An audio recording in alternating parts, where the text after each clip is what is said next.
Hey everybody, how are you guys doing?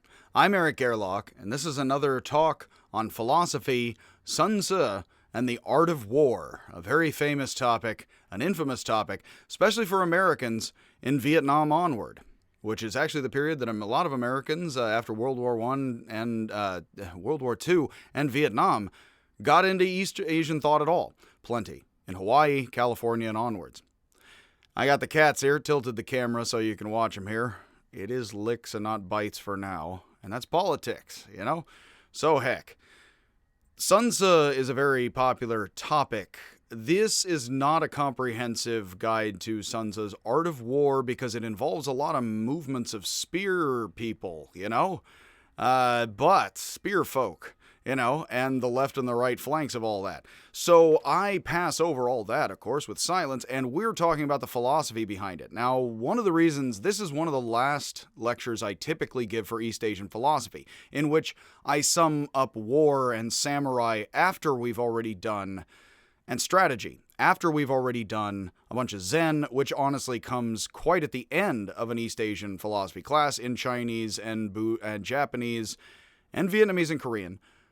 Buddhist thought, which is post-Taoist, post-Sunzi by a mile, which means that I often give Sunzi not in the Warring States period time when he lived, but I often put him actually at the end with samurai because they learn a lot from him, which is rather foolish a bit, and I'm changing it, because not only can my videos be watched in all kinds of orders, the cats are, speaking of art of war, yes, the cats rearrange. Again, the tiger might attack. He's been attacking the little Leo, the snow goat. So far, again, we watch with eyes as if all is deep in the mountains, as the Taoists advise. But yes, turning ever so slightly again, as we will progressively, apparently, around the room, we'll watch the cats here, ever so slightly, again, as the Taoists also say it's best to let these fish swim in murky water, you know, if we're letting things be a bit. That's political, apparently. Sunzi is a very important topic for military intelligence. It is a very important topic for American, Russian, and other military intelligence, especially since Vietnam. It is required reading for the CIA, as I mentioned in this lecture, and Sunzi is also a matter of deception propaganda, and more than one person wants to learn about deception propaganda from all different sides today, of course. We are in an age of conspiracy theory, and also worldwide politics, in which there are games being played, and there are conspiracy theories I would advise you not to believe in. I'm not going to name by name, but what this is a talk on, regardless of what you think about all of politics today, I'm a lefty here in Berkeley, but you know what? I'm going to tell you about the art of war. I'm going to tell you about the things he says very clearly. And I would also tell you, much like in America today, if you think that like the great strategies of elites are hidden, like usually all of these people go to the same consulting firms. So that's a really anti-conspiracy punch in the gut, you know. I feel it in my gut, you know, the conspiracy theory afterward, you know, and how I don't want it anymore, and I'm a bit queasy. That usually propaganda and manipulation of human beings is in the bright light of day, and if you're being told things like, I grew up in the 80s, Guatemala this, Guatemala that, Guatemala this, it's not that we know 50 years, the CIA can know, and they should know that they know. They're smart people, they're paid to be. I don't think they're paid well, but I think they're paid to be smart, you know, and that's who they are, and I'm sure they're proud if they're not paid well. That they're supposed to figure out that in 50 years we don't know exactly what's going to happen in Guatemala. You got to be involved on all sides of everything a lot, and that is not evil conspiracies as much as that is herd mentalities and knowing your knowns and your unknowns with Donald Rumsfeld, who I don't believe he is a perfect person with perfect foresight. But he occupied position, didn't he? You know, and he did not occupy my politics, you know, nor occupy, I think. So, Sunzi is very important human reading, and you can be political as you like, can't you? In fact, with the Taoists, I don't worry about people being political. I do all the time, but they are going to be political in all directions. Yes, that's human beings. So at least that's going to happen, and if you think that's not that politics is going to be the same, but people are going to use Sunzi art of war tactics on you and the ancient Chinese. They don't anymore, strangely. I'm suspicious, because it's the human mind. And this is ancient Chinese advice for how to screw with the human mind. And the reason it's good to do this stuff here is because this is Taoism very, very much. And Taoism is core to Zen, and I've already done a bunch of videos on Taoism and Zen, and one of my East Asian students I don't believe she is East Asian, but she's in the East Asian class, so she's one of them students, all of them peoples, I don't see any of them, so they all look alike, strangely. The white ones, black ones, the Mongolian students. If I don't see them, they all look alike, oddly enough.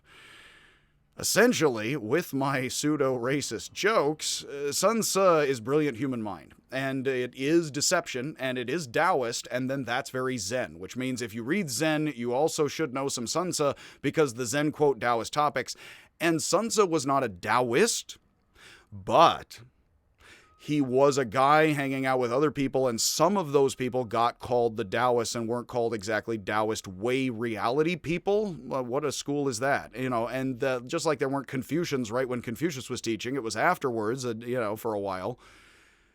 And they sort of were, but weren't is that Sun Tzu is very much a Taoist in a time when most of the people who became the official Taoists actually may not have known they were Taoists. So in fact, he's not really not so much a Taoist by that loose definition with the ragged edges a la Wittgenstein, is he? I mean, no. Because he's sort of a somewhat Taoist thinker at a time when the somewhat Taoist thinkers are collected into my favorite East Asian work of philosophy, the Chuang-Tzu, which I do still love. I love so much, but I do love that best. And it does sound like thus, and I love Chuang-Tzu. Sun Tzu's work possibly, almost certainly, came a bit first, at least by 100, 200 years, I believe. And so that would mean actually he's more classic kind of Chinese literature that the second generation of people like Chuang-Tzu would actually be reading, like Lao Tzu and others, the Tao Te Ching, and then saying, and having further insight. So actually, I love Chuang-Tzu, and I always cover Sun Tzu, and it's good to do it right here. And again, because I actually am not doing the lectures entirely in any sort of chronological order, but filling in a lot here this semester, there's no reason to actually give here one of the latter day saints of the East Asian philosophy lectures and actually do Sun Tzu right now, because I'm actually going to have to do more and more. I've done a lot of the Indian stuff. I am going to have to do more Chinese and the golden age of Chinese thought, the 100 Schools period on Confucius and others very soon. So I may as well knock out Sun Tzu because he works with the Taoism and the Zen. So that said, that's a good short run up there, a couple of minutes. Placing Sun Tzu in East Asian history a bit, and now let us get into a bit of the text. Again, very much paying attention to the beginning and the end, of course, where a lot of the philosophy is, and skipping over a lot of the stuff strictly about how spears do and don't work in battle, of course. And that part is interesting, and it isn't unrelated. It's just, of course, we can find what they're telling you at all philosophical in the other parts of the text. In the beginning and the end, of course, where you make the more overall points often. Not always, but often. It'd be weird to find them elsewhere a lot for any culture. So Sun Tzu, Master Sun, Sun Tzu, Tzu in the old spelling. It is Sun Tzu with Z-I, and that is spelled, the Z-I means master whomever at the beginning. So it is pronounced Tzu, which is like tsu, or like tsu. It's kind of a T-Z-I-U-H sound. So it's Z, but like Z-I, as if there's an H on the end, but it's with a bit of a T. So it's Sun Tzu. This is also, there is a Sun Tzu with a bit of an H, but less. Sun Tzu, and I'm trying to barely pronounce it. I am not at all the speaker of Chinese. But I had the, fortune in life to have had Chinese friends when I was very young, as well as, a diverse group of friends. So I do try to, and I've found that actually being a white guy and halfway faking it, people are amazed. They're like, wow, nobody even tries. That's what I found in Spanish class, They don't even try to pronounce Chinese. It's weird. So if you try to pronounce Spanish at all, you sound like you're trying to sometimes even piss people off, Because, of course...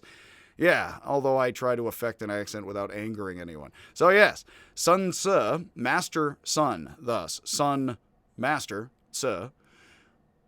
Tzu in the old Wade Giles, T-Z-U, like Lao Tzu instead of Lao Tzu, which is the way you should fake it to make it, as I tried. Also known as Sun Wu, so his name would have been Wu, his first name, Sun, as well, our first, like I'm Eric, and then Sun would be his family regional name, and then master of that region, which is why actually there's several confusing names in Indian and Chinese philosophy occasionally, and the ancient world where you're known as your regional person, even up to the 1600s, Nicholas of Cusa for the Neoplatonists and the greatest of Germanic thinkers at that point. In the 1600s. Everybody knows that guy, right? Comes around every Christmas, I think it's a different Nicholas, though. but neither exist anymore for me. So maybe they're the same. Sun Wu, is the great ancient master of strategy and the philosophy of warfare. Based on types of warfare described in his Art of War, he is thought to have lived during the late spring and autumn period or early warring states period, which puts him ahead of Chuang-Tzu, who lived in the latter period of that time, around 500 BCE, but his dates are unknown and his life is made into legend. It is also possible that Sun Tzu's descendant Sun Bin, himself a military strategist, may have been mixed together with the life and legend of Sun Tzu. As usual, people sometimes say, oh, there wasn't a Jesus or a Buddha or this guy sometimes, and they argue that. Almost always, I like to say, the evidence almost always in all of these cases is more than one legend was blended together of somebody similar with a similar name or posture, theory, practices, all of that, not posturing, fake. There's a similar setup, and then it's possible 3 different people got blended together to be Lao Tzu. So was there a guy, at least one of them? You can have 3 of them. So yeah, it's possible his grandson was mixed up, or descendant was mixed up with all this. Hopefully legit, like MC Hammer still is to me. With the pants, you can't see them, but they are in my heart. That a military strategist may have gotten his grandson mixed up with the original legend, So one story often told, which modern historians consider to be pure legend, because it's kind of impractical to actually do this. It's very similar to the Hashishim legend, where it's like, no, I just have guys jump off of walls like Beastmaster clearly is importing. I grew up in the 80s. Which probably didn't happen because, other cultures usually don't just kill somebody, but that's not us decent people. Yeah, it ain't, is it?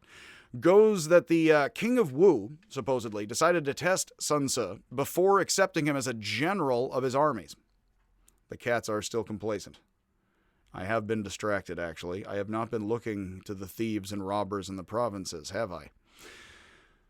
Modern historians consider it to be pure legend, and that I consider modern historians to be pure legend, yes, because none of them are in my apartment, and I'm paying too much attention to my cats. So the king of Wu tests Sun Tzu. He's like, are you a strategist? I don't know. My cats are, I can tell you.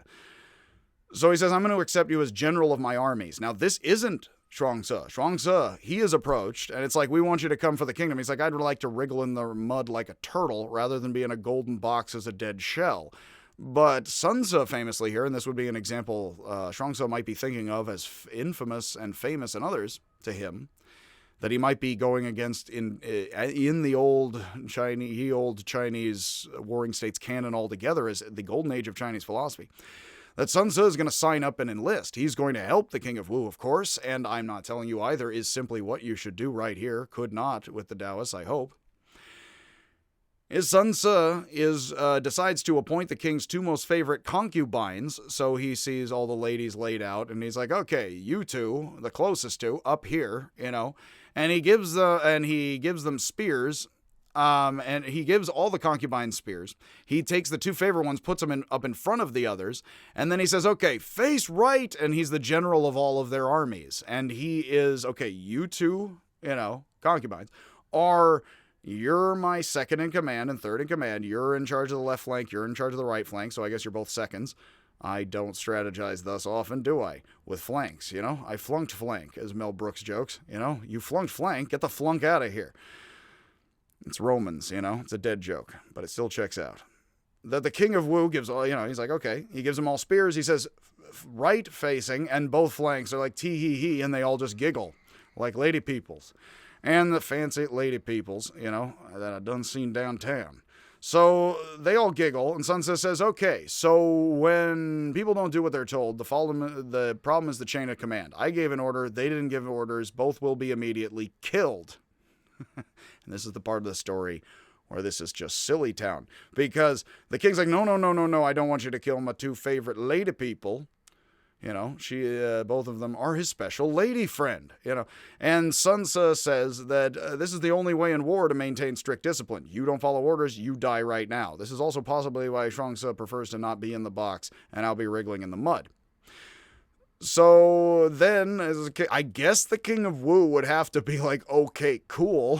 Which is the part that's like, all right, maybe he's like, you know what? It's Thursday, all right, kill him. they're like, what? And then it's like thonk, thonk. It's like bada bing, bada boom. And it's like, okay, face right, everybody. Ka-chung, and everybody's like, lockstep. I've been heard, but I've been told. You know what I mean? Yes, this whole routine ain't mighty gold. So again, we'll leave it to the Inuit. Yes, set it upon the ice floe, as we have grandma. And we will say that basically the king goes along with this, and Sunzi's like, okay, there's discipline for you, This does remind of Machiavelli. It's like, you really don't want to be that guy, but if you want to be that guy, in 15 minutes, the guy's whole family. You know what I mean? It's Godfather. That whole, the epic scene, which I imagine an Italian has never heard of Machiavelli before. If you're going to be that guy, you don't want to be that guy, the dealer of death, let's say. You don't want to be that guy, but if you're going to be that guy, you got to be Griselda Blanca, and that means the whole family, the kids, the kid and caboodle. Otherwise, Sansa's grandson gets confused with your legend later, and some dog, wanders into the bar and says, I'm looking for the man who shot my paw, and you don't need that, so you got to be Machiavelli. That means the whole family out back right now. And if you don't want to be that guy, don't get involved in war. I do believe that. It's incredible. You know what I mean? I'm here in Berkeley, California. Out here threateningly on the coast, but yes, it's, you guys seen Superman? No, never mind. Basically, of course, with all of this, yeah, we can giggle all we like, and then we face left flank, you know what I mean, and onward. So, basically, the concubines learned with remarkable skill and speed. Apparently, there is not much difference in gender in combat. Apparently, the Israelis figured that out by handing out, the ARs. I don't know. That's not my job. I rattle on with terrible jokes, rat-a-tat-tat, brat-tat-tat, yes, at you, of course. Why? Well, because our mixed flavors are fire, though. Yes? Yes. I mean the emotions. They aflutter. Human semantics. Yes, we can entirely disperse with it, and I will move on with the lecture. So during the Warring States 100 Philosophers period, the golden age of Chinese thought, The Art of War became the most widely read work on military strategy in the 7 states who sought control of what is today eastern China. The Qin conquered, it's spelled Q-I-N today. One of the things about the new system that doesn't work so well, Q is CH sound. Odd. But yes, it used to be, and also with an apostrophe. So considered the work critical in the ending of the Warring States period. And the unification of China. Now, that may or may not be an important text to China. I don't know, because it helped conclude the Warring States period in the Golden Age and then set things in the Han. For the Qin and then the Han. I don't know. Maybe that's important to people. As with the Confucian and Taoist classics, the book had reached its final form, with DBZ, by the time of the Han Dynasty. The Art of War covers not simply just maneuvers in war, but also methods of propaganda. Speaking of methods in war, am I going to have to tame the tiger? I'm going to have to give it a bit at a time. That's what they're doing, though. So I interrupt with the same. They're doing okay. He's probably waiting for me to keep talking, actually. They are clearly that aware. I blame mammalians, I blame this alien species. Invasive. Come here, you. Come here. Nope. I had to.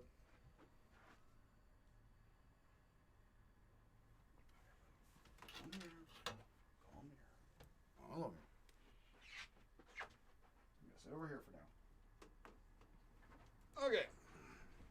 And you, now, of course, and now this guy wants to.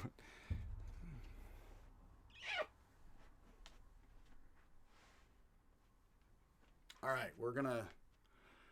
Of course, is Leo, getting involved on it specifically? Yes. So we're going to keep going here, and I shall pay it no art.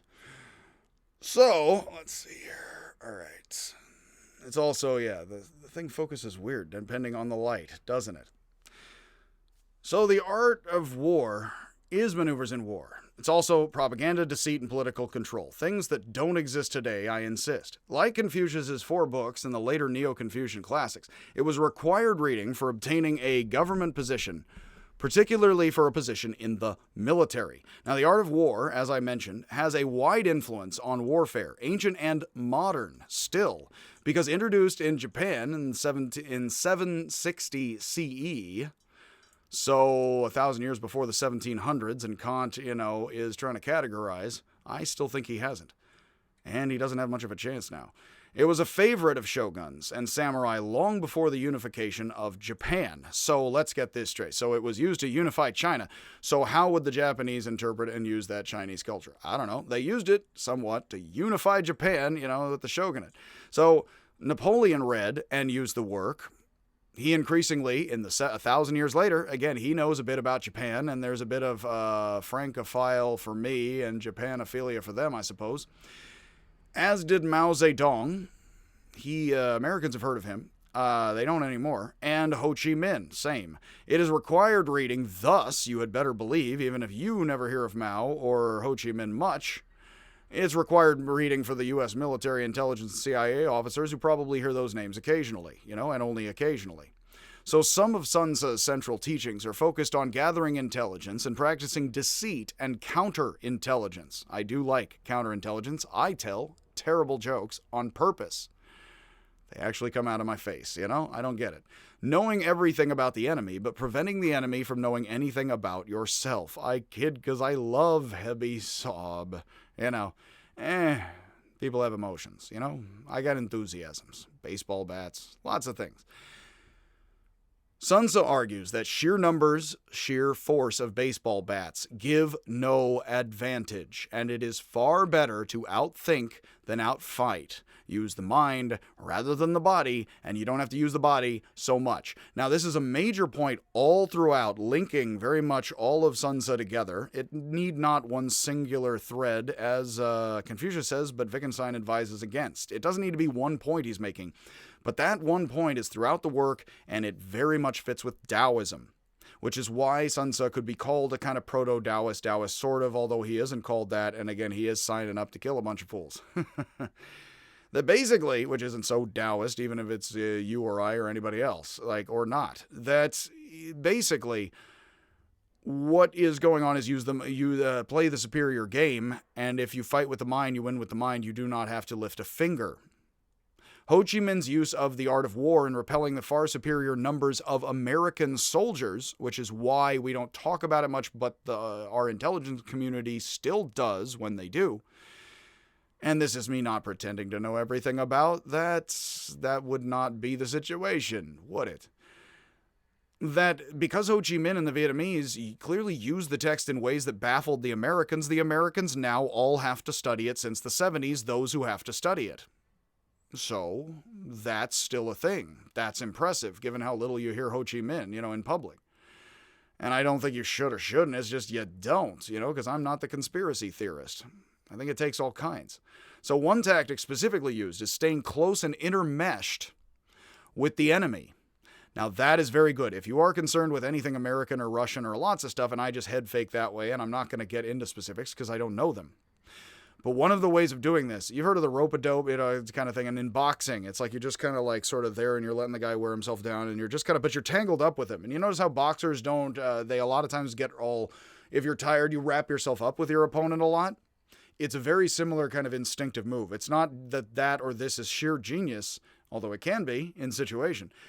It's that the Americans notice it's we can't just nuke. It's very much, unfortunately, when one general, there's a famous instance, which may as well mention here, where Americans first spread out colonially a bit following Britain and France and Germany, which we are it is colonialism, America's very much, but got to the Philippines in the 1800s. And if you are critical of American warfare power at all, and history, which who isn't on the right or the left, the Americans getting involved in the Philippines and Mexico in the 1800s was the start of Americans getting into history as we are now, whether you like it or lump it any way. So there's a famous saying where one American general is watching Filipinos and other Filipinos on his side fight against each other and is asked, maybe an admiral, I would have to check back, I don't recall the name, and famously when he says, let's shell them all, kind of from the ship, and when said, oh, but we'll hit our own side and the Filipinos on our own side, he famously said, well, shoot them all and let God sort them out, which is a famous American line, which is brutal and kind of hilariously homicidal, homicidally negligent, in particular in form.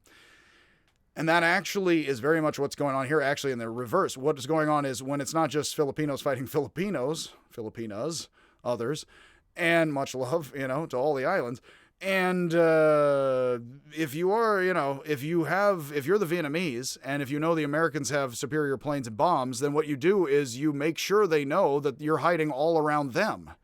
Now, at first, it'd be counterintuitive. I'm going to get into Poe and lying in plain sight and other things later, which is a whole even more kind of extensive move of this kind of move, but this is still hiding. But you hide in ways where your enemy knows you're all around, so they can't bomb everything because they bomb their own troops. Which you can sort of, unfortunately, in warfare, and that's a terrible decision to make. I have thankfully not made. But in bombing your own and others, well, if you keep them on that, they're on, it shakes everything up. And that is counterintuitive, but counterintelligence also. Not just propaganda, but counter-move. The Taoists say, like Sunzi, keep yourself the opposite, and no one can see what you're doing. Which works in war as it does in the mind, as it does for the Taoist sage, as it does in life. This would, in an almost way, be using Taoism for a lot of what many would call decently evil. The problem for the Taoists, though, as they would say, is, but if everybody does this and it's human, then I just do it less than these others, which is the only way one could justify it from such a position. And guess how such things are justified in all cultures, At least that's what the Taoists would tell you, and I am inclined. I have enthusiasms. Again. So one tactic, again, is staying close and intermeshed with the enemy. I must say, a lot of interviews today, and this is done on, as intentionally as anything is, the Russians are like, how can you Americans say that we're screwing with? How can you say that?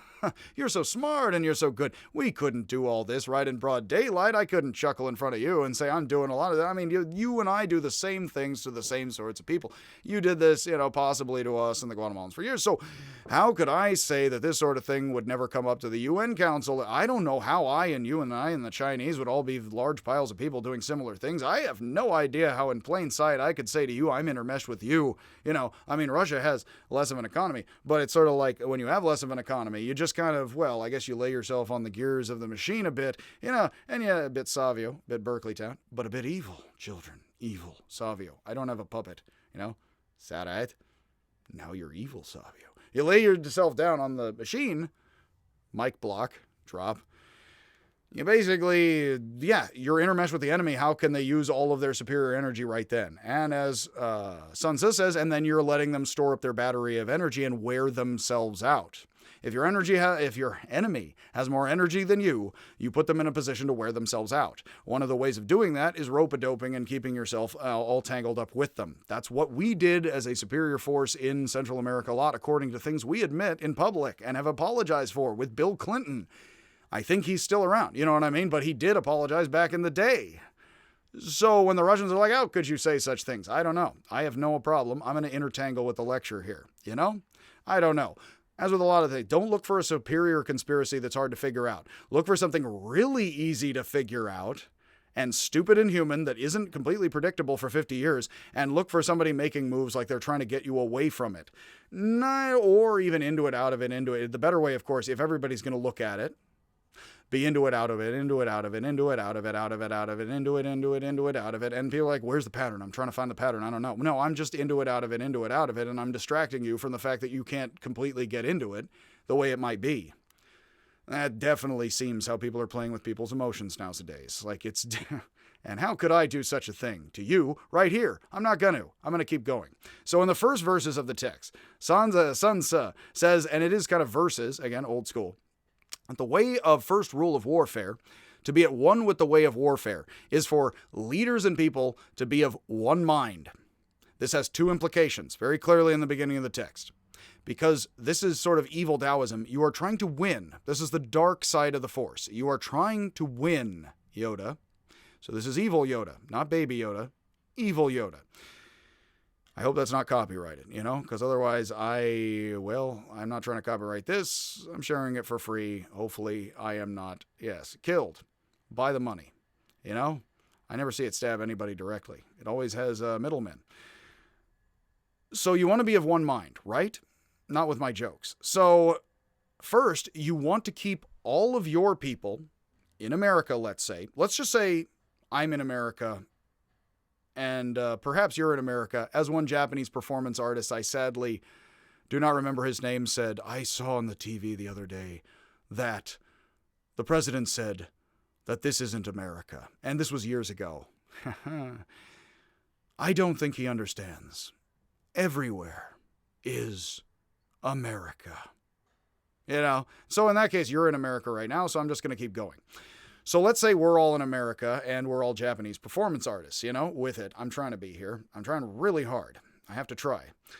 Of course, I could just be something and then I wouldn't have to try, So if you keep your own people in lockstep with your own mind so that they're all Americans, well, then what that would mean is you want to do the opposite to your enemy.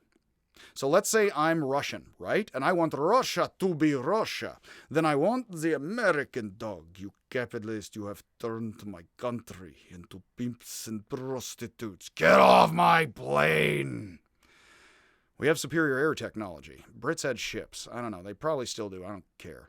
They had some kind of shotgun blast across the world. We have America. And here in America, you would want the Russians to not be one mind with their people. You would want them to be into communism and out and in and out and in and out and in and out. They're like, am I into communism? I don't know. So then what would happen is the Russians would come along. They're like, I wish I could step and you could see it. I can't. So then in doing all these dance steps, the Russians were like, oh, okay. So you're American and you're not, and you're American and you're not, and you're yet, and you're yet, and you're yet, and okay, well, yeet it all you want, kids, because you yes and you no and you yes and you no and you I don't understand. You're so confused. Am I being confusing? No, I am being very honest about what I am doing. Yeah, you Germanic peoples. It's like, yeah, I'm being very honest about what I'm doing. It would be confusing, but I would have to do it in plain sight because, who the heck isn't going to know what I'm doing who actually knows this stuff? Nobody. You know what I mean? So what, am I doing 15 moves of fourth dimensional chess? Good God, no. Honestly, if you believe in 15 moves of fourth dimensional chess, guess what? You don't believe in reality. Also, if you believe the other side and you don't empathize with them are demons, you're wrong. You know what I mean? They're people like you. They feel like you. If somebody is telling you no, the other side doesn't feel, yeah, those are moves. The Egyptians did that. Those are moves, and people who make them know they make them. And it's not a conspiracy that knows what it's doing in 50 years. It's a bunch of fumbling around, Get the flunk out of here. So, if you want to keep your people in one mind, you may as well bet on stupid keepy one mind, because, that at least does better, and then you let some people sort of be, off on the coast doing interesting, weird things, and then you just keep them all together as much as possible, and to hell with it. That's all you're ever going to do in a country, so you just stupidly continue to do that, and why do otherwise? It's up to people. They think and not and think. Confucius knows you can't stop the average person from thinking in China, so you just do it ham-handedly these ways, and it works on a whole population. It's not going to be 15, it's going to be 15 moves. Just like this is 15 words or more. I didn't count. But of course, it's not going to be that complicated. It's going to be basic human emotions positioned. It's going to be basic meaning, semantics, positioned very obviously, which is the only way that any of this text I'm mouthing off about, any of my jokes, let's hope not, any of this text, let's hope, would make any sense to you at all from watching other human beings and soaking it up and be like, whether or not you can talk in paragraphs like I can, let's hope not, I'm getting entangled with my meanings in the troops, It is very Wittgenstein. For Wittgenstein, everything is a tangle. So here to say, let's get entangled, it's like I roll up my sleeves and I say, all right already, Then I'm not, and then I'm yes, and then I'm like, I don't know, but it's a real tangle. But again, semantics. So if you are trying to be one mind with your people, you shake up the other and you make sure they're not one mind. The best way to do that is yes, no, yes, yes, no, no. Now, you would think, of course, it's no, no, no, no, no, no, no, right? No. Because if I come to you and if I say, you're a jerk, you're a jerk, you're a jerk, you're a jerk, you could easily be like, I don't like this guy. But if I'm like, you're nice, you're a jerk, you're nice, you're a jerk, you're nice, you're nice, you're nice, you're nice, you're a jerk, you're nice, you're nice, you're a jerk, you're a jerk, you're nice. You're like, is there a pattern here? Like, what am I seeing? Or like, I'm both, and I'm back. I don't even have to keep track of the pattern or quantize. I just jerk you back and forth. Like my jokes are of that kind of form. I think anyone's would be, though, but I don't like other people, I like them fine. So I joke. Yes, I kid because I love sometimes. All of this, again, is basic positioning of semantics and meaning and emotions. Basic emotions. You're trying to see what people feel are good and bad. I do like Edgar Allan Poe. You're reading people, you're playing cards, you're seeing what people like and dislike, and you're seeing what makes people tense as if something's going to move, and calm as if something's going to stay the same. And if you are shaking up the enemy, you would always, with another group of human beings, if you're paid to feel and know, and that is brutal, I imagine. Still is for me. Then you would shake them up by shaking their mind back and forth and in ways that are painful that they would not be able to resolve. If you were trying to enlighten somebody, you would shake them back and forth with, like my jokes hopefully do, in a way that would help resolve you with others into one mind.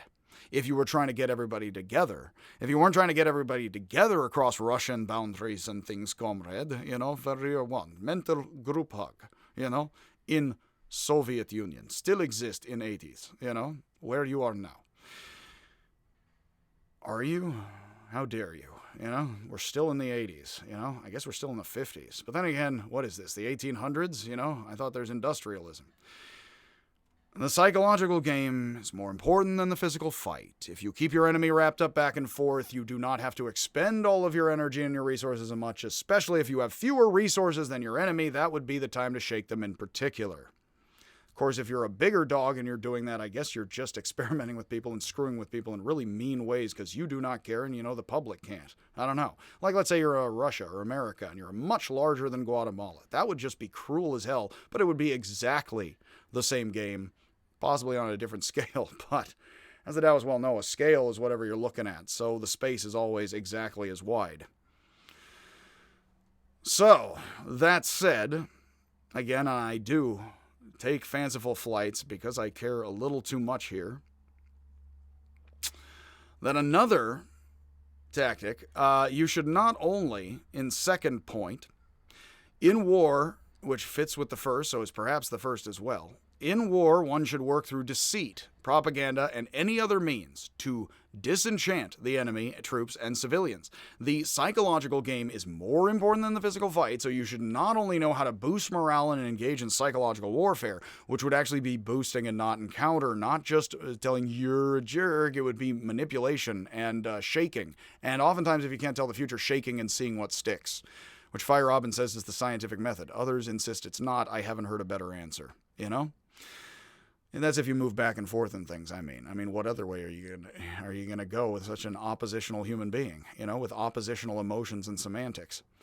And logic, thus, trailing afterwards when we have words. For if you're superior at the psychological game, you can shake the enemy up, disunify their mind, unify your mind. That puts you in a superior position. So let's say you want to get enlightened and other people to be enlightened. You'd be trying to unify your mind, their mind, everybody's mind. If you're evil enlightenment, kind of, then you would or pervasively psychological in things and practices, what you would be doing is trying to unify your own mind, possibly even stupidly in ways not everybody can believe, and you would be trying to shake up the other people's mind. You just break some eggs and make the omelet, comrade, as the Russian joke goes, I've heard. And then you would also just shake the enemy constantly to make sure they're off, and then that's the best you can do with the latest means and technologies, is what I would do. Is what experts do, is what people talk about in print, and it fits this because other people read this book other than I do, and I can be them and then me again. So one tactic Sunzi taught to win the psychological game was moving troops after every assault. I don't joke too much, do I? Commonly employed in guerrilla warfare, such that is employed by the Southern Confederate Army against the Northern Union Army. So actually the Southerns looked a lot like the Vietnamese in tactic. Why would they to the North? Think it out in the circumstances and the history.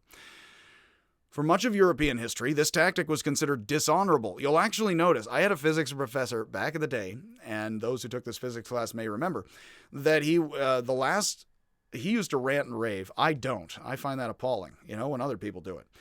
The final question on his physics exam was, why were there so many casualties in the American Civil War on the physics test? And if you know a bit of physics, you might chuckle here, and a bit of American Civil War. What you may know is that during the American Civil War, and I'm not the war expert, but I do know this from other things, is that much as the Americans throw the American football as a spiral, and it flies farther if you spin it, that a rifle, if I'm to be understood, if I understand my, and I'll allow people to slap their head collectively here, is a musket fires a ball.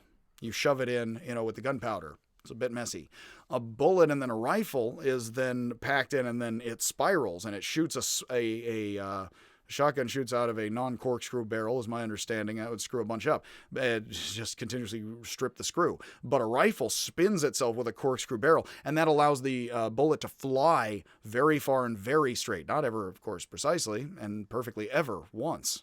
But It flies very, very, very, very straighter. And then what happens is people went do-do-do-do-do-do-do-do-do, blammo, and a bunch of people died as they had new guns. And so it was considered dishonorable to march right up to the others. You can see this in Europe. You can see this in Barry Lyndon is a wonderful visual horrifying portrayal, a la Kubrick. Where it's like, do-do-do-do-do, drop, do-do-do-do-do, other guy drops. It's like because it was just marching into a weird hail of bullets. Once rifles came around, and now there's the assault rifle is a big issue, is a big thing. You put it in anybody's hands, no matter the size, strength, they can be quite lethal. Well, one of those bullets can rip several, a bunch of yards. I'm not going to say how many. That's for others on the YouTubes. And yeah, that's way better than a musket. I know that. I don't own either. You know what I mean?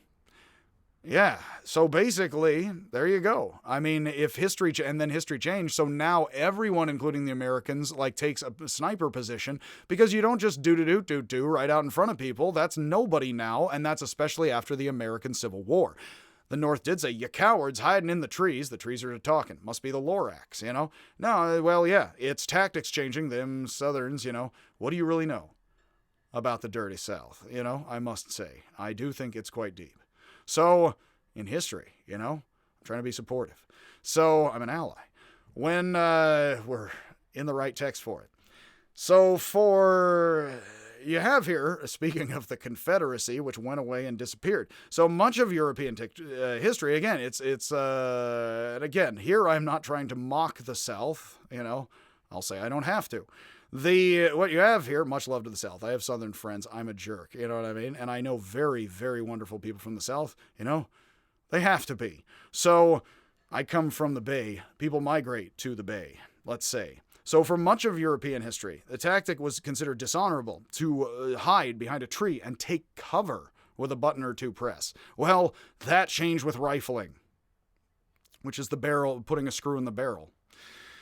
So if the enemy launches a full assault against a specific area, it's often wise. Thus, then it's good to intermesh, not do, but hide in all the trees around your enemy or in tunnels all around them, because then they can't just mortar everywhere. And or napalm everywhere, which is why napalm and why, well, we it has some splash over, because that's all the trees.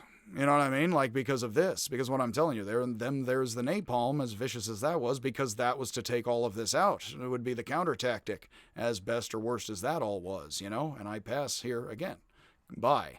So if the enemy, again, is launching a full assault, again, it is similar, all of this, as mentioned, to Aikido. The Japanese martial art, which I mention often with Taoism, is very Taoist. Aikido, as a martial art, is very Sun Tzu. Fight little, fight less, use the mind, see their fist coming, be like, why would I stand between you and your fist? Oh, wait, you hit the floor. You use your opponent's energy, you use your opponent's firepower, and you keep doing that. If the enemy has superior strength or striking power, you move out of the way to keep them off balance. Not only should you change position, but continuously change tactics as well. Unconventional tactics that continue to shift situation by situation may make for difficult planning. I tell a lot of jokes, don't I? I don't plan them though, but they keep the enemy guessing. I am trying to open your minds to others.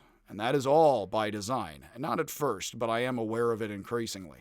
Sun Tzu says, I never repeat the means whereby I achieve victory, but responsively adjust my positions continuously. Now that is the Taoist metaphor of being like water. I did get a video game a while ago, and it is still very bad, form to do East Asian accents. Of course, it's easier to do accents of the Americas, actually, in people's. I think because a lot of times people do perceive East Asians as of an entirely foreign, different culture, and therefore it is particularly painful to mock people completely, out of it, which is oddly different from other, arrangements. Weirdly, it is oddly in culture. You can see the overlap and think about it, rather than just one thing or the other. But in there, I was, and I won't name the game, but in there, one of the characters just over and over and over again with an Asian accent, I will not try to press, over and over and over, just every 10 seconds, it's like, be like water. And it's like, oh, please, stop. And it's like way more of an accent. It's like, not only am I Californian, please stop saying that accent, please. It's like, not only that, it's like, because you're talking in English. It's like, slightly, you know what I mean? It's like, I don't mean speak English. I mean, because just say it in Japanese or it's, but saying it every 10 seconds, like, please stop. Any video game refrain, but it's like he's just over and over, be like water. Well, that is actually the Tao Te Ching, and that's Sun Tzu. It just didn't like it in a video game in that verbally. Hopefully you like my verbiage better. You know what I mean? It's like, please stop. But I would tell you all the time, be like water, like a more Californian here. So keep you off balance, and then you tilt over into the ocean. So not only should you change position, you continuously change tactics. Again, he never repeats himself, is like water. And again, if he's like be fluid and the Taoist and the Tao Te Ching at the same time are like be like water, that's exactly why. Is this a Taoist? Well, they don't tell you they're a group at the time by name. Kind of like the Jains and then Buddhists. It's like then they're Jains and Buddhists in India.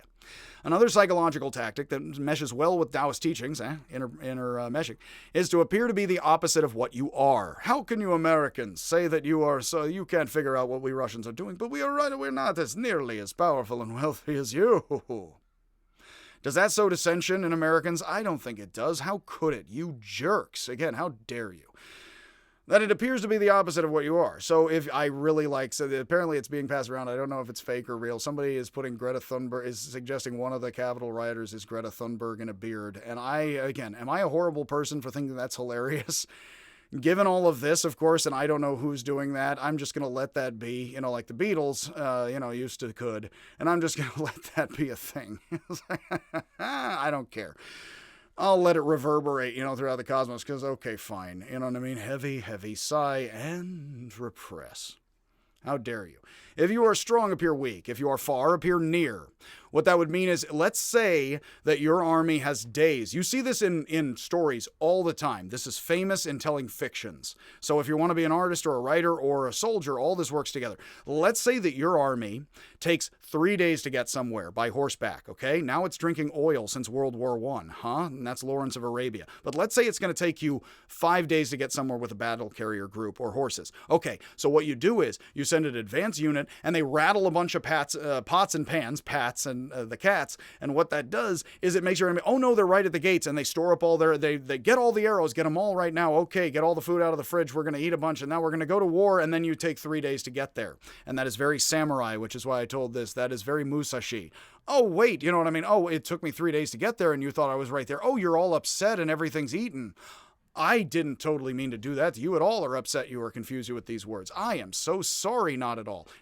It's like, how can you Americans be so sorry? I am not. America is not sorry. Yes, for past. No, past is past. This is now. This is France. Yes, whenever I say it is. Yes, it's the glass of water. So you encourage the enemy to be to think that you are the opposite of what you are, and not only do you do that, but if you follow the logic and the feelings here, which is the strategies of the art of strategy here, it's all in the same place, oddly. If you encourage the enemy to not know what you are, and if you are encouraging yourself to be fluid, either with one mind in the dumb propaganda or the CIA agent assassins who know better and are just like, sure, that's the fight we fight. It's again a man on fire. Will God forgive us? No. Says Walken. Good night, moon. And if the enemy is, if you are going to be fluid like water, what would you convince the enemy? If you are going to be fluid like water, what would you tell the enemy?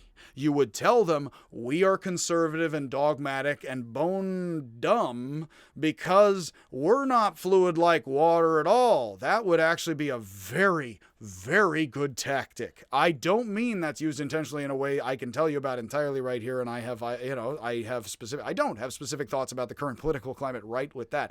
But what it is clear in Sun Tzu, which is enabling to all human beings and definitely going to be the instincts and moves of people all around you, which is only what this is describing, whether or not they have read this book, because that's what the Taoists and Sun Tzu are doing. They're responding to human beings and what we call today, after so many German words in the 1800s, psychology, is that if you know that you are going to be fluid, and if you know you are trying to convince the enemy to be one-sided, dogmatic, and idiotic, and not be fluid, because you're being like water, unfortunately, and they are not, and you need to flow, and you want to stick them up, What you would do is you would convince the enemy not only that you're close when you're far and rattle pans nearby so they waste all their resources, you would appear to be as dogmatic and hardlining as possible because you are completely free to flip with history and the money, but you wouldn't want your opponent to know that. You would want your opponent to think that you are close-minded, that you are a bigoted idiot, that you are the biggest dumbass anywhere, because by doing that, you would be playing into people's natural instincts and you would want them to be hardlining as possible. Now, the way of doing that would not be, I'm a dumbass, I'm a dumbass. It would be, I'm smart, I'm a dumbass, I'm smart, I'm a dumbass, I'm smart, I'm smart, I'm smart, I'm dumb, I'm smart, I'm dumb, I'm dumb, I'm dumb, I'm dumb, I'm smart, I'm dumb, I'm dumb, I'm dumb, I'm smart, I'm dumb, I'm smart, I'm smart, I'm smart, I'm dumb. Was there a pattern there? I didn't have to care because I just moved back and forth freely. I shook you a lot. You followed me perfectly. And so that can appear impressive or obfuscate at will. Again, as you arrange it. You don't have to plan it out entirely. You roll with it. And if people are always going to be shaken up back and forth with semantics and emotions, then you roll with it or against them. And the way you would do it is by appearing like a jerk and like an idiot, like a Taoist would do. And you would appear like a jerk and an idiot because that is the perfect way of passing off fluidity in plain sight for everyone. This is exactly like the Lies story where Liesa takes his group of students. They're like, you don't talk to that Taoist guy, Guang Lotsa, next door. What's with that? He's like, let's go see him. Come on, gang. And they go over there and he sits there, Guang Lotsa, as if nobody's doing anything. And then he's like, hey, you guy in the back, you guy, you're a jerk, you're ugly, you're stupid. Yeah, you in the back, you, yeah, you're dumb, you're an idiot, you're dumb. They walk out of there, they go back to the guy's place, and he's like, that guy is a freaking genius. It's like, that guy really knows how to say something without saying something, so I haven't talked to him for years now, man. I mean, I didn't say anything to him, you know? And the thing is that because it's like, hey, weakest guy in your party is a jerk. Weakest guy, yeah, he's a jerk. He's a jerk. He's the weakest guy. Yeah. Is that an act? No, it's not. No, it's not. You know, it's like, come on. Every idiot reading that story knows exactly what's going on unless you're a fool. It's like he's putting that on as an act. Would he do that? Either he's the stupidest guy alive, or he's specifically decided to act like the stupidest guy alive right then. But then again, comedy is a serious business, you know? It twists around as such, given the complexities of everything. It's always the same human being, but if it's always complicated, you can still twist and move if you don't know anything in the circumstances, if you know what variables you could take decently off the table. So that would be that. You would expect your enemy and you to be stupid. You would expect your own kind to be stupid. And you would play your own kind and the enemy's kind as best as you can play humanity because you would know that's breaking the eggs to make the omelet comrade. That is a lot of the way the world works. It works that way without need of a conscious conspiracy, because this is the only conscious conspiracy theorizing, strategizing that anybody does with it, and you have to roll with the punches. Really, you're rolling with the snap of the mind and how people are so much this or that. And that would be the simplest, broadest way to do it. And as I like with Edgar Allan Poe, if anything is nice and broad and genius, it would have to be real simple and stupid for millions upon millions of people to use and appreciate it. I'm pretty sure the CIA has involved at least 1 million people by now. So they're smart, but it's got to be dumb and easy. Otherwise, it is not human. Give it as many syllables as you like. I'm going to give it some more. And a few more here, because we're erring upon the hour. Although I think I've been well spoken. So if the enemy is angry, I'm fine, you know, just like the lady people. You would provoke them to make them even angrier, you know, or appear to not be what you are in order to see if there's a reaction or not. I don't know this at all, of course, because I'm me. So you should encourage the enemy to be as one-sided as possible. If the enemy is greedy, tempt them so they act on it. I don't know who that could be. And they are drawn out. But that would be everybody also, no matter what is in currency. If the enemy is angry, provoke them to make them even angrier. You don't have to, me. I'm already pissed. If the enemy is strong, avoid them and allow them to wear themselves down through continuous advancement. In the Tao Te Ching of Lao Tzu, it says that what one wants to defeat, one should allow to grow strong. Now, let's say, again, that your enemy has more than you. You would get them to use it all. And then if you get them to use it all, then they are on the downhill slope of it, and then that is the time to attack. That is exactly what all of this says. And it is classic several times in Chinese history, and then was used to unify Japan. So a few people have used it before on a few people before, and then continue to. That is very, and again, you can find that in the Tao Te Ching. That isn't the Tao Te Ching, but you find that then reverberating throughout this text. It's like if your enemy has any advantage over you, you rope-a-dope until they're done, up goes Fraser, up higher goes Fraser, and then down goes Fraser, right? I'm watching the whole match here, ding, ding, and then ding. Another teaching of Sunzi that fits well with the Taoist teaching of Wu Wei non-action is that one should always attempt to win with the least amount of fighting as possible, also the worst jokes. The lowest, again, like water. And the best way to win is to win without fighting at all. This boosts morale and spares wasting resources. If you are more efficient at this than your enemy, you can outlast their strength, no matter what you're talking. This is very much, if you can, drink snow, and eat bark, well, guess how long you can hide out in the boonies. Apparently since World War II with some folks. So while one should allow one's enemy to grow strong and to wear them down, one should wait for a moment of weakness to attack, and then gain the upper hand as quickly as possible, if you can. And as quickly as possible so the strength and resources are not wasted. Now, what that means, that's very Machiavellian Godfather. You do not strike unless you can, and then you destroy everyone as much as possible, and you only strike then. You do not strike beforehand, because if you strike beforehand and you keep striking, it wears you down. It just screws up everybody around you because you're not alone in the world and there's lots of alliances, and it just wastes everything. So what you do if you're going to break eggs, make omelets, do anything, you break the eggshell crack and you break as many eggs as you have to make, and then that's it. And you do not go waving it around. Here the Zen say you do not use a sledgehammer to swat a fly. You don't strike a bunch. I possibly make too many jokes. You strike right when you're supposed to, and you wait until then. And if you're good at that and everything in life, who can outlast you how, even as they are specifically using the most strength far more than you have? They cannot. If you know Ender's Game, I did like that book as a kid. I do know, guys, a bit less my politics. Ender is a wimpy kid, although I think it came out before that book. But as a kind of diary, what he does is he's playing freeze tag with the other kids in 0G. I think Harrison Ford, and then Harrison Ford's like, get off my plane. You're like, I'm in a ship, in space, man. Is that he realizes all of a sudden that these other kids are shooting body parts and their body parts get frozen up. And so what he does is and they suddenly see that he's doing this and he's this genius kid. He tucks his gun between his legs, and he kind of I believe there's Mexican vaqueros who kind of shoot this style, and so what he does is they freeze his legs and they keep shooting his legs, but they're frozen, and he keeps shooting all of them through his legs because he realizes with the freeze tag suit how to use the freeze tag suit such that if his legs are frozen, he uses his frozen legs as a shield. And that is very similar to this. It's like suddenly realize, wait a minute, if I'm less than this, but if I think about using this part differently, it's like then they shoot and shoot and shoot and shoot and shoot. And these are infinite resource guns. They're not even wearing down their resources if we have infinite energy for the lasers, if there's an infinite battery pack, but he picks them off. The resource he's wearing down is the troops. He picks them off and picks them off and picks them off and frees them, and he kills the entire team by himself as one guy who just started winning the mental game. And that is the moment, actually, in Arthur C. Clarke's book, I believe. If it's Arthur C. Clarke, I think I'm mixing this up. Orson Scott Card? Yeah. It's again, well, it's in the future. It's science fiction. Maybe it hasn't happened yet. That's why I make my confusion. But, yeah, that is, it's a very Mormon, yes, it's very, again, the right answer was Mormons. The rest of you can go home. That's good tactic. That's very Taoist for a Mormon, How could you? It's again, Mormons are going to be as Taoist as they need to be. Shut up. Them's nature out in the prairie, with the vaqueros.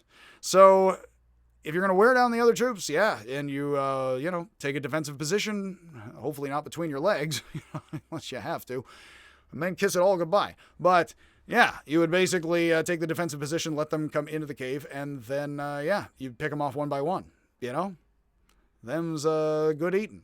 So, periods of long warfare, it says here, lead to poverty among the citizens, inflation for the economy. It couldn't. This is still the 70s, which cannot long endure before rebellions divide one's lands from within. Again, this is still the 70s. So Machiavelli similarly wrote that when one needs to be brutal, one should be as brutal as possible and wipe out the enemy as quickly as possible, Godfather style. Sunzi says it is wise to eat the enemy's food and use the enemy's resources, and that 1 bushel of the enemy's grain is equivalent to 20 of one's own. So he has a kind of 21 ratio.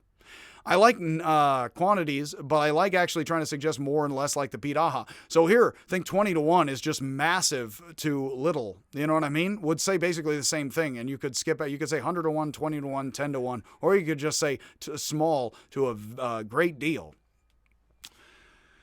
We're talking to Georgian peasants, and they're like, how many of these, 20 of these, I got to fit in a wheelbarrow? One famous example from Chinese warfare is found in the Battle of Red Cliffs. If you have been paying attention to this and you know the Battle of Red Cliffs, I actually have a 2-DVD Chinese set, which is because the movie takes several hours. And there is a very famous, one of the most famous battles of China. If you know Chinese history, you probably are familiar with the Battle of Red Cliffs, and this possibly has already been sparking something. But then again, you may have already read, Sunzi if you're into that.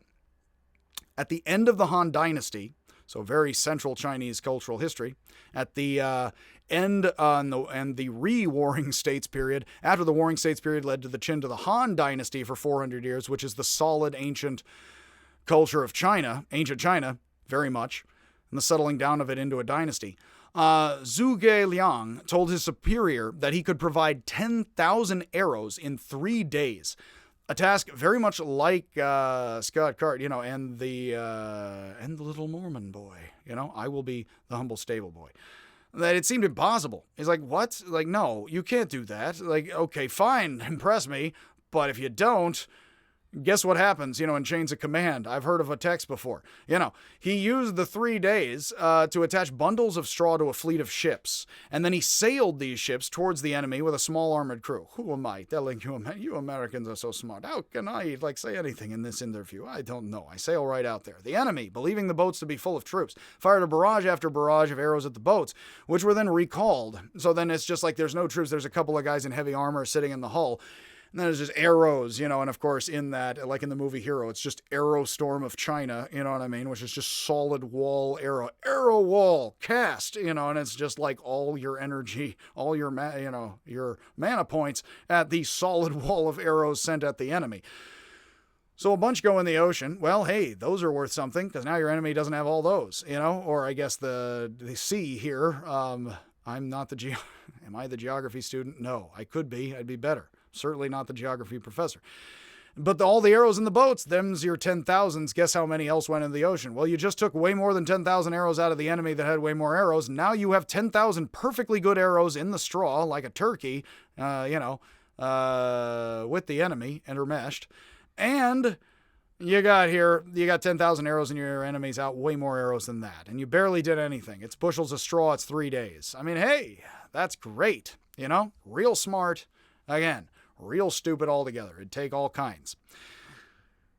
So Sunzi argued that using the enemy's troops is also thus wise. Now, why would you want counter spies and counter agents, or even leave people where they are and then they're working for you, whether they're smart enough? The best kind, of course, they wouldn't know they're an agent at all, and they're doing exactly what you want them to do because they're dumb enough to do it and keep going, doing exactly what they always do, because why would you plan otherwise? Or if you put them here or there. So you defeat the enemy without destroying them. You keep all your armies. They keep all theirs if you want to take over their armies, also in China. If you want arrows and people and bushels of grain, don't, take it over as fast as possible. Either make them wear it out or win the battle, say, hey, I'll beat you. They're like, okay, now you have their food, you have their towns, and you didn't burn them all.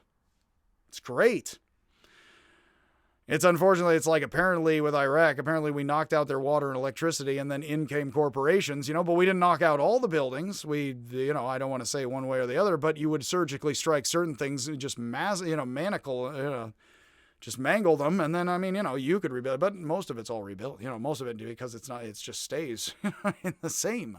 It'd be the best way of doing it. It depends what you do or don't knock out, I guess, is your priorities on the ground, before the boots even get there, again, as we're talking about. Because otherwise, you would just be wasting things, more than we do. So do not destroy the enemy. In fact, this would also, if you're smaller or weaker than the enemy, you don't destroy the enemy. You keep them constantly pissed off and expending their energy, and then you just learn from them all the time, or you use their motions to do whatever you like. It not only allows for more spoils, but breeds less resentment in the population when it's conquered. Like, let's say you're a communist country and, I don't know, you want to money launder a lot of stuff if you're China or Russia, like through the American economy. What are the capitalists going to do? be more communist? They're not going to. So you would take full advantage of it and just money launder like a complete, an utter shameless jerk, right? What are they going to do? Close it up? They can't. Come on. I mean, yeah. It would be obvious once you see it. It's like, well, if the enemy does this like this, then you screw up that. You know what I mean? I mean, what else would you be waiting for? So not only are you using your enemy's people against your people, their people, but you're using, hopefully not yours, and you're using, of course, their stuff against their stuff. Sunzi, and this is a good point to close out on with the hour, is a big fan of using spies, as well as paying the enemy's spies well to become double agents, and then you leave them in place. This is very famous. I was arguing back and forth because of what the FBI has been announcing in the last few days with friends, and amicably, well, you know what I mean. And again, I am using this stuff. It's like the FBI doesn't know what's happening in 50 years, but they are doing this and that, trying to balance their, think of the optics. It's everybody. It's not anybody being evil per se. It's how everything works, according to this. I'm not their biggest fan. Even in the last, few years, no. So in all of that, I come from the Bay. Again, much love to everybody. Everybody, and they already knew that. That's not surprising. It's just the snap of the mind there if it is. So basically, if you want to have double agents, I don't know, up placed in left and right wing stuff. I had my friend being like, they don't place people. The FBI likes it. It's like they would place everybody everywhere, and it's not full agents. They just have a little bit on you, and then they could always come to you. Be like, well, what do you think? That thing happened. Oh, well, nobody could learn about that, could they? And so, hey, why don't you, No, yeah, you could use that endlessly. I don't want to say anything here. I'm not, and I don't even make hardlining guesses as to this stuff. I don't think it's helpful. I don't, for body or mind. I'm staying out with the body, as Socrates says, keep your body out of politics, and he tried to keep his mind out of it, and he didn't, So basically, double agents, people who are probably just people who are doing what they're doing, and then you slightly steer them this way or that. That'd be the safest way of doing it. Like, you would just be using that all over the place. You would keep your enemy the way they are, and then you would use the enemy the way they are, because that would be the path of least resistance. Now, you would keep your own at home kind of stupid, and you'd say, the enemy is so the enemy, it's terrible, isn't it? That's every culture on earth, the Egyptians and ours, and the Russians, and everybody. Unless this is Russia, and then it's ours. But, comrade, given all of that, again, what I would do is just sort of convince your own population this place is hopelessly dogmatic and stupid. That would make people here think, well, it's not going to change. You would then remain fluid in steering things back and forth.